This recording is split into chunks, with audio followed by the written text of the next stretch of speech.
소리받은 진숙경입니다. 낭낭한 목소리로 안 졸리게 해야 될 텐데요. 저희 연구는, 연구 제목은 요 아래에 있는 내용이고요. 연구는 실은 이제 저희 공동연구자 선생님들이 김 선생님, 그 광희고에 계신 교사 선생님하고요. 교육 연수원에 계신 또 최홍진 주무관님과 함께 하셨고, 또 우리 뒤에 계신 우리 이은경 연구원님도 같이 진행을 하셨습니다. 근데 제가 오늘은요, 지루 연구 모델이 어쩌고 좀 지루하시잖아요. 그래서 관련된 연구 구체적인 내용들은 보고서를 좀 보시면 좋을 것 같고, 이 연구를 통하여서 어떤 얘기를 좀 하고 싶었나라고 하는 것들의 그 주된 내용들을 좀 중심으로 제가 발표 자료를 좀 만들어 봤습니다. 그래서 제가 여기 그냥 발표를 이렇게 썼다는 것에 대해서 양해 말씀 좀 구하겠습니다. 오늘 하려고 했는 주제의 핵심은 학습하는 조직, 핵심 교육의 주축들이다. 그러면은 이제까지 학습의 주체들은 실은 학생, 교육이니까, 그리고 또 교육을 잘 시키기 위해서 교사들, 이렇게 생각들을 좀 많이 했던 것 같은데, 저희 이 연구를 통하여서 핵심적으로 전달드리고 싶은 것은 일반직들, 우리 교육 행정직들이 공부하고 학습해야 한다, 이겁니다. 네, 이 말씀을 좀 간단하게 이렇게 정리를 좀 해보려고. 그럼 도대체 학습조직이라는 게 뭐냐? 학습조직의 대가예요. 생계라고 하는 이런 학자가 스스로들이 최근에 기업 조직에서도 전부 다 이런 학습 조직이 되기 위해서 되게 노력하고 있는 건데, 조합원들이 집단적으로 열망, 학습하는 방법을 어떻게 지속적으로 배울 것인가, 이게 되게 중요하다라고 얘기를 하고요. 학습 조직과 관련해서 다른 건 다 잊어버리셨더라도 한 가지 단어, 바로 이겁니다. 지속적인 변화. 왜 학습 조직이 필요하냐면 지속적인 변화에 대응하기 위해서다. 그럼 지속적인 변화는 왜 해야 되지? 우리는 그냥 하던 일 계속하면 되는 거 아닌가? 라는 문제의식을 가지실 때 바로 조직 변화가 왜 필요한가라고 하는 이런 질문을 한번 저희가 답을 해보려고 합니다. 잘 아시죠? 이 그림. 예전에 영화 뭐를 보셨나요? 물론 젊으신 분들은 이걸로 영화 보신 분이 없으실 수도 있을 것 같습니다만, 이걸로 보다가 어느 날 우리 이제 DVD 빌려서 봤잖아요. 근데 요즘 영화 아무도 이렇게 안 봅니다. 물론 세계인이 놀랄 정도로 한국인들은 극장 가서 영화를 봅니다만, 그게 아니라 개인적으로 보실 때에는 폰으로 보시죠. 네. 자, 이거를 의미하는 게 뭘까요? 이제 여기에서 이거 지금 찾아보실 수 있나요? 아마 골동품 가게 좀 가셔야 비싼 돈 주시고 사시는 게 아닌가 싶거든요. 여기에서의 핵심 개념, 이거를 한번 얘기하고 싶습니다. 창조적 파괴라는 거. 뭐가 파괴됐죠? 비디오 테이프가 파괴됐습니다. 그런데 무엇을 통하여서? 완전히 새로운 것이 나오면서. 자, 이 얘기는 뭐냐면 뭔가 완전히 새로운 것을 요구하는 이런 시대라고 하는 것이 우리로 하여금 끊임없이 변화 발전하라는 것들을 요구하고 있는 게 아닌가라고 하는 말씀을 드리고 싶습니다. 그런 의미로 봤을 때 최근에 조직, 우리 학교 조직뿐만 아니라 교육청 조직뿐만 아니라 모든 조직에 대해서, 특히 기업들은 너무나 빠르게 지금 변화하고 있는 거죠. 그런 의미에서 최근의 변화는 하면 참 좋은 거가 아니라 해야만 하는 그런 의미에서의 규범이다, 이렇게 좀 표현을 해볼 수 있을 것 같습니다.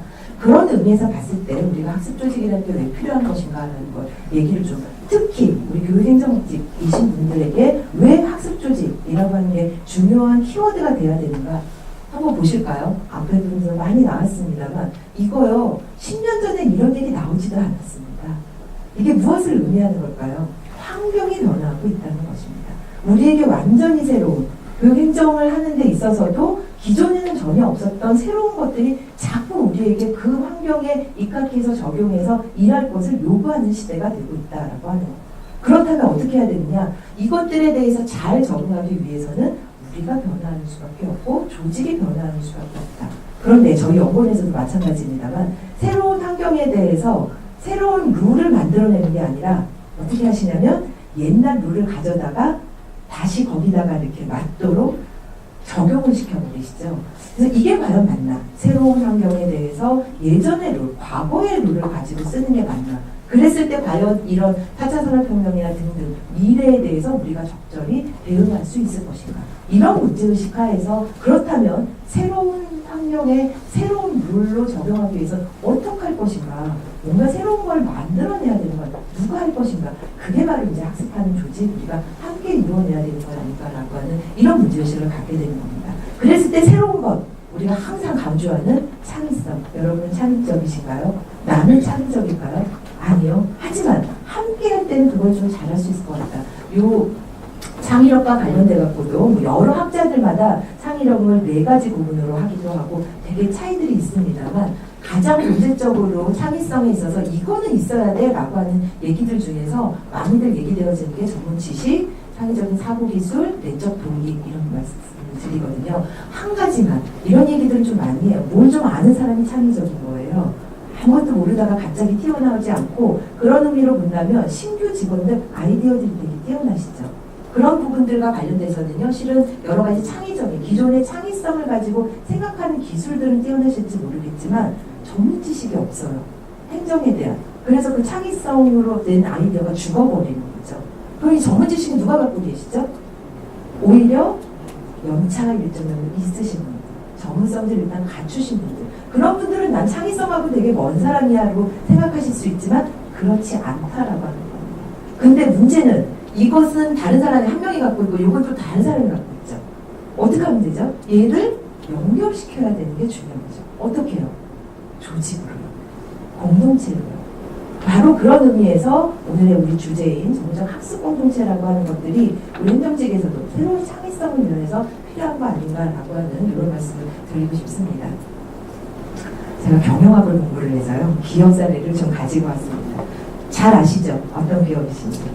애플과 삼성. 가장 큰 차이점이 뭘까요? 둘 다 핸드폰을 만든다는 측면에서, 스마트폰을 만든다는 측면에서 가장 큰 차이점이 뭘까요? 예전에 전화 어떻게 받으셨죠? 이렇게 받으셨습니다. 그렇죠? 요즘 전화 어떻게 받으세요? 솔직히 말씀해보세요. 이렇게 받으시거든요. 이걸 만든 사람이 누구죠? 만든 회사가 누구죠? 애플입니다. 그런데요, 애플이 만들어온 이 새로운 창의적인 제품을 가지고 조금 더 핸드폰 카메라를 좋게 만들고 성능을 좋게 만들어서 세계 시장에서 1위를 달리고 있는 기업 삼성입니다. 이거 되게 큰 차이가 있습니다. 이 두 가지의 혁신, 예를 들어서 둘 다 혁신을 되게 추구하는 기업으로서 되게 세계적으로 유명한데 이들이 추구하는 두 개의 혁신은 엄청나게 다른 혁신입니다. 저는 이것을 이렇게 표현을 하고 싶습니다. 한 가지 혁신은 활용하는 혁신입니다. 다시 말해서 기존에 있던 것을 잘 활용할 수 있는, 좀 더 낫게 활용하는 두 개의 기업 중에 어디일까요? 삼성이 그걸 되게 잘한 거죠. 그래서 애플이 정말 억울해했습니다. 자기네가 잘 만들어놨더니만 자기 거를 좀 더 개선시켜가지고 세계 시장을 먹었거든요. 1위를 오히려 처음에 딱 했을 때 1위가 오히려 삼성이 나갔거든요. 정말 억울했습니다. 애플이. 그런데요. 애플이 잘하는 혁신이 있습니다. 탐색. 어떤 것, 새로운 것들을 찾아나가는 거죠. 이 두 가지 혁신이 어떤 게 더 중요한가요? 엄청난 논문입니다. 제가 시간을 조금 더 드려야 되는데 저희 발표 시간이 별로 많지 않아서 5분입니다. 두 개의 혁신 둘 다 필요하고 중요합니다. 기존에 하던 것을 잘하는 것 중요하고요. 그리고 새로운 것들을 추구하는 혁신도 중요합니다. 저희 연구에서요.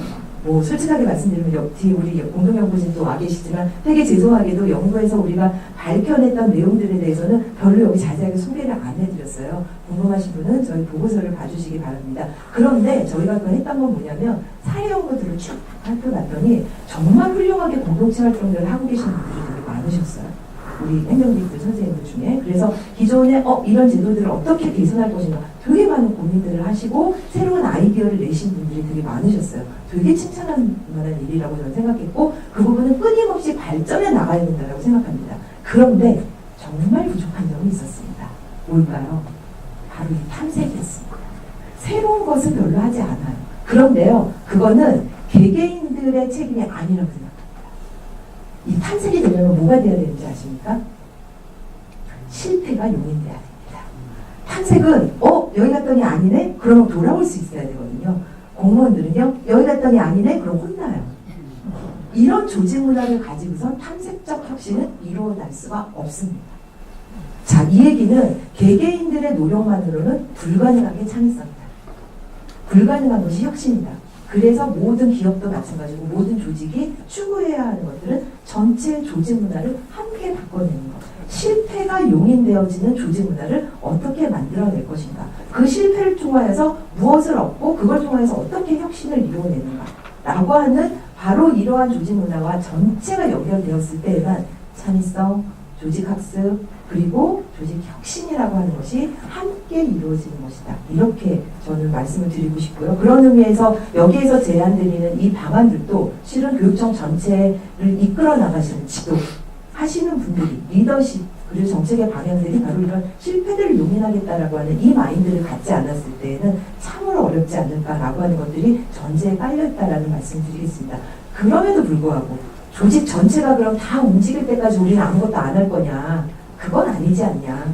우리가 좀 최대한 그것 속에서 조직을 계속 바꿀 것을 요청을 하면서도 끊임없이 노력해 나갈 부분들에 대해서 얘기를 해보려고 합니다. 그게 바로 정적 학습 공동체라고 생각을 하고요. 정적 학습 공동체는 쉽게 제가 그 구구절절 설명 안 해도 여러분들이 이미 다 행정적으로 어떤 식으로 처리하는지 다 알고 계세요. 왜?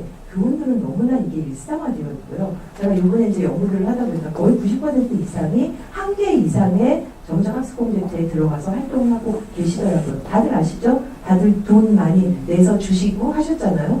일반직들은 왜 안 되는 거지? 이 문제의식에서 실은 어찌 보면 출발을 한 거라고 보고 교육청에서 저희에게 요청을 하실 때는 그래서 일반직들도 이걸 좀 할 수 있도록 적용을 좀 잘 할 수 있도록 해주세요 였는데 제가 이거를 꿈을 좀 더 넓혔습니다. 이 전문적 학습 공동체가 바로 조직 학습의 주체가 되어질 수 있는 그런 학습 공동체가 될 수 없을까? 이런 문제의식을 좀 공유할 수 없을까라고 하는 측면인 거고요. 요번에 저희가 연구들을 하다 보니까 학교에서 기존에는 학교 안 하고요. 요거를 조금 확대시켜서 학교 밖을 되게 적극적으로 추천하던 이런 방식이었거든요. 근데 최근 들어가지고 요 학교 간이라고 하는 아시죠? 우리 그 교장 교감선생님들 시도 단위에서 좀 지구별 장학협의회 이 부분들을 학습 공동체로 그래서 기존에는 그냥 개별적으로 개인적으로 만나셔서 논의하던 단위였던 거를 학습 공동체가 되니까 일단 예산 지원이 가능하고요. 교장 교감선생님들이 모이셔서 예전에는 그냥 정보들만 이렇게 공유했다라고 한다면 학습 공동체라는 이름을 부여받았기 때문에 뭔가를 하셔야 되는 거예요. 학습들을 하셔야 되는 거예요. 그건 되게 중요하다라고 저는 생각합니다. 그래서 아마 여기 이 중에 계시는 또 일반제 선생님들 중에서는 본인들 그 공동체 모임들 아니면 학습 동아리 모임 하실 텐데 이걸 학습 공동체라는 이름으로 부여받고서 우리가 추구하는 거 이건 되게 중요하지 않을까 이렇게 좀 생각이 듭니다. 그래서 교원들이 진행하던 부분들을 우리 교육행정 공무직에 적용시켜서 본다면 솔직히 말씀드리면 학교와는 저희 일반 행정직에 잘 안 맞는 방식이라고 생각합니다. 공동체라고 하는 건요. 평등한 관계가 유지되었을 텐데 학교만큼 이 서열 구조가 있는 곳이 없기 때문에 오히려 저는 우리 그 교육행정 공무원 선생님들은 학교 밖과 학교 간 이걸 좀 적극적으로 활용하자라고 하는 것이고요. 똑같이 교육정책연구회라는 이름으로 가지고 교원들이 진행을 한다면 교육행정공무원들은 교육행정정책연구원들을 가지고서 이런 이름을 가지고 추구해 나갈 수 있지 않을까라고 생각하고요. 기존에는 있었는데 많이들 요즘 없어졌다고 말씀을 들었습니다. 행정실장님들이 지구별들 모임이라던가 기존에 개별적으로 모이셔서 그냥 정보를 나눴다면 여기에 이름을 부여하는 학습 공동체로서의 이름을 부여해서 정말 학습할 수 있는 이런 부분들을 우리 만들어 나갈 수 있지 않을까 이런 생각들을 좀 해봤습니다. 제가 진짜 이 연구들을 쭉 하면서 마지막에 고민했던 부분입니다. 전면 시행할까? 자 무슨 얘기냐면 교원들은요 누구나 다 들어와야 해 로 시작이 됐어요. 그러니까 전면 시행으로 시작을 했어요. 그럼 교육공무직들도 많은 교원 쪽을 담당하시는 장학사님들이 오히려 이걸 권하시더라고요. 행정직들도 못할 일이 없습니다. 그냥 전면 시행해서 해봐야 이게 왜 좋은지 압니다. 안 해보면 안 들어옵니다. 이런 말씀을 하시면서 전면 시행을 하자. 그런데 이 부분에 있어서는 조금 조심스러운 측면이 있는 거예요. 우리 조직 문화들이 얼마나 많이 바뀔 것인지 그리고 여기에 예산의 문제라고 하는 것도 문제를 좀 해서 좀 모범을 창출해서 이게 실질적으로 우리 행정직들한테도 가능하구나라고 하는 것들을 보여주는 단계를 우리가 올해의 단계들을 좀 삼고 이것들을 통하여서 전면 시행을 하자라고 하는 것들을 제안하는 방식 그거를 저는 이제 단계적 적용이다 이렇게 좀 표현을 해봤고요. 이 과정에서는 모범을 창출하는 것들이 되게 필요하고 그리고 혁신 리더들을 양성해 나가는 이런 작업들이 좀 필요한 게 아닌가 그런 생각을 해봤습니다. 그래서 지금 개개인들별로 우리 정말 하고 있는데요. 학습 동아리에서 들어가 있기도 하고 공모 연수도 하고 있는데요. 개인 역량의 강화라는 측면에 초점이 놓여있는 곳들이 참으로 많더라고요.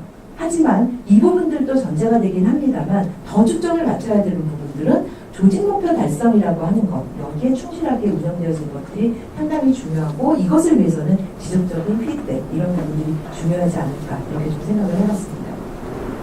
15초 남았습니다. 예, 이것으로서 발표를 마치도록 하겠습니다. 감사합니다.